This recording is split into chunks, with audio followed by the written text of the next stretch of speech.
Oh, 5 cartes de l'animé qu'on ne verra jamais. En un, la carte du sanctuaire. Carte tellement fort utilisée par Yugi, Kaiba, Marek, Mai, Joey, tout le monde dans Yu-Gi-Oh! Duel Monster. Parce que son effet est simple, chaque joueur pioche jusqu'à avoir 6 cartes. Et il n'y a aucun malus. 2. Topologique Gambula Dragon. En soi, on l'a en vrai, mais pas avec l'effet de l'animé. Déjà, quand une carte s'invoque dans une de ces zones liens, tu détruis toutes les cartes dans les deux mains des joueurs. En plus, si elle est collée à un autre monstre, tu détruis toute la main adverse. Et si tu le fais, tu infliges 3000 points de dégâts à ton adversaire. Et cet effet ne peut pas être annulé. Et il protège tous tes monstres liens de destruction par effet. 3.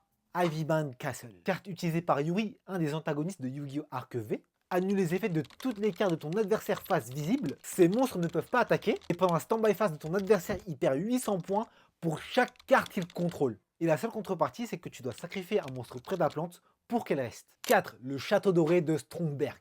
Utilisé dans un hors-série par Léon von Schroeder, durant chacune de tes stand-by phases, tu dois envoyer au cimetière la moitié de ton deck. Et ton adversaire doit faire pareil. Une fois par tour, tu peux invoquer spécialement un monstre de niveau 4. Tu ne peux pas invoquer normalement ou poser de monstres. Tous les monstres invoqués par son effet ou les monstres de ton adversaire sont obligés d'attaquer. Et quand un monstre de l'adversaire attaque, ce monstre est détruit et il prend la moitié des points d'attaque en points de vie. Et cette carte ne peut pas être détruite par d'autres effets de cartes. C'est juste trop puissant. Après, certes, la carte est apparue, mais avec un effet bien nerfé. 5. Un de mes préférés, Jibakushin, Willa Alaska. Le dernier esprit immortel utilisé par Rex Godwin. Déjà, il a un point d'attaque. Ensuite, comme tous les esprits de la Terre immortelle, il peut attaquer directement et il ne peut pas être ciblé par une attaque. Il est inaffecté par les cartes magiques et pièges de l'adversaire. Et en plus, si tu passes la battle phase, il réduit les points de vie de l'adversaire à 1. C'est vraiment grave fort.